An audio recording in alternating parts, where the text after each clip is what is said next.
Thank you, Paul, Joel, Robert. Earlier in the week, Paul had said something to me about, so we're talking about love, we're doing this, and we're doing that. And I'm like, no, we're talking about law. I was like, and then I went and checked the passage out again and realized, oh, it was the next one down.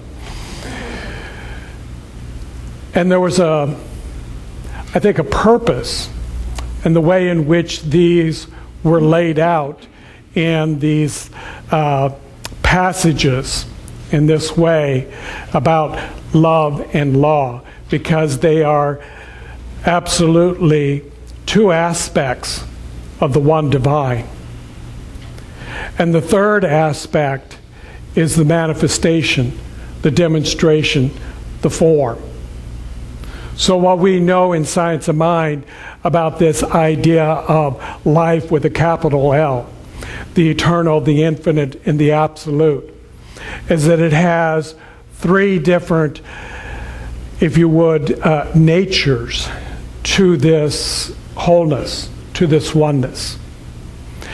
And as Robert was saying, so much of this shows up regardless of what tradition, what faith, what religion, what culture you're studying.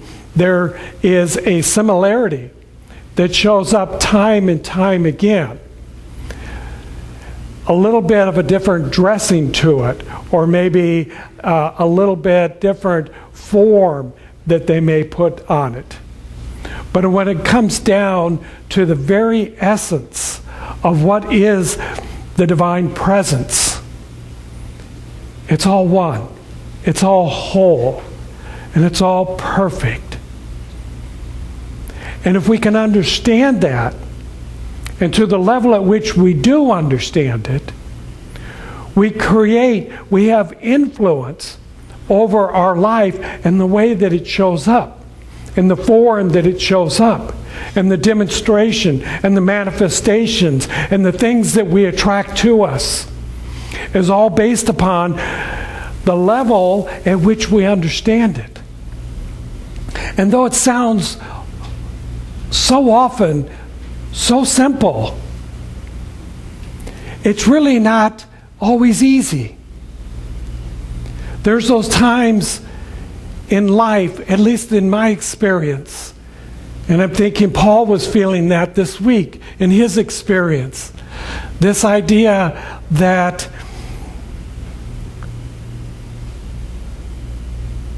sometime, someplace, somewhere, it has shown up for me that I want to just stop everything. Have you ever heard that expression? It's like, stop the world. I want to get off. You know, enough already. It's spinning too fast. It's traveling in directions that I don't want to go in.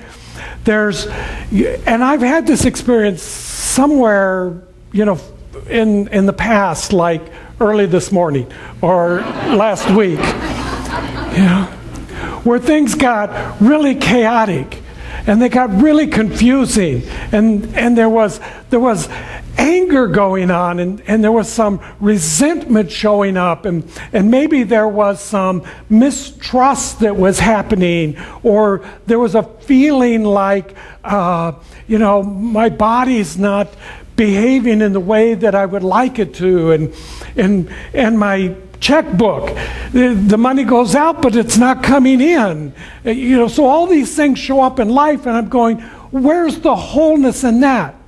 Where's the perfection in that? I said that I wanted to have this and I wanted to have that. Why don't I have this? And we go through life so often in times of distress, or maybe in times of physical discomfort, or maybe some emotional upheaval. And we're thinking, this is just absolutely crazy. Can we just stop the world? I want to get off. I don't want to be a part of that. And when we're in those places, And we're feeling that pain, and we're feeling that discomfort and that distress. And we look out into the world and we think, why is it that all these people are laughing and having a good time and enjoying themselves? Can't they see my life is miserable? They ought to be responding to that. They ought to be doing something about my pain and my anger and my misery and my suffering. How dare you have a good time when I'm not? And then on the other end, you know, that day when it is whole and perfect and complete, and you're like standing up there, it's like, I'm on top of the world. I just got a $1,000 check. I have no idea why they sent it to me, but it just showed up in my account. There it was. People have been giving me things that I've been asking for. People have taken me out to dinner, to the movies. They're celebrating. All things are good. And you look out into the world and you observe, you know, there's some people that are in distress and they're suffering and they're in pain and you can't understand it, and you're like, I don't get why they're down in the dumps. Just get over it, people. I'm happy and joyful and on top of the world. How dare you not be here in the same place with me? You see how we kind of create the world in our own mind, thinking that everybody ought to be in the same place, in the same space, in the same time, in the same attitude that we are. Because aren't we all one? Wouldn't it be great if when one person was angry, everybody was angry? We just all did it at the same time. Just get it done, get it over with, and then we'd move on to the next step. You know, we'd all do this together, and then we'd move on to the next step, we'd all do this together. I think it would be a little bit boring. To be honest with you, what I really love about life, what I love about this world, is that it is chaos. It is, you know, this appearance of everybody looking different, everybody having a different experience, everybody going in their own direction, doing their own thing. And sometimes, you know, we have to be a little bit careful because we bump into each other along the way. You know?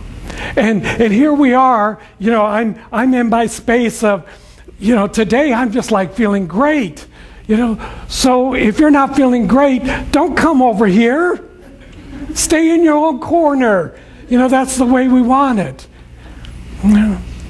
However, in the role of minister, you really don't always get that option. You're sitting there feeling life is good. Bring it on, and they do. You know, it's kind of like, and you look at them and you just want to say, get over it. Well, I do. You know, it's like, it's generally my response. And then I spend a little bit of time because there is a part in my heart that understands compassion. There is a place in my mind where I remember that time in that moment when I wasn't feeling so good. And I wanted somebody to say the right thing, to give me a smile, to open up something that would allow me, that would guide me, that would help me step back up into the world, into that place that feels good, that feels right, that feels whole and perfect and complete.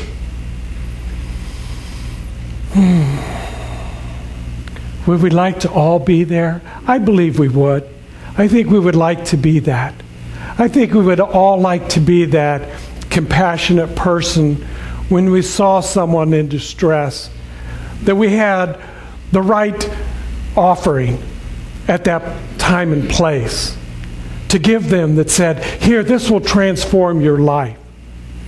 To be able to open up a little gift and say, this will make your body heal again.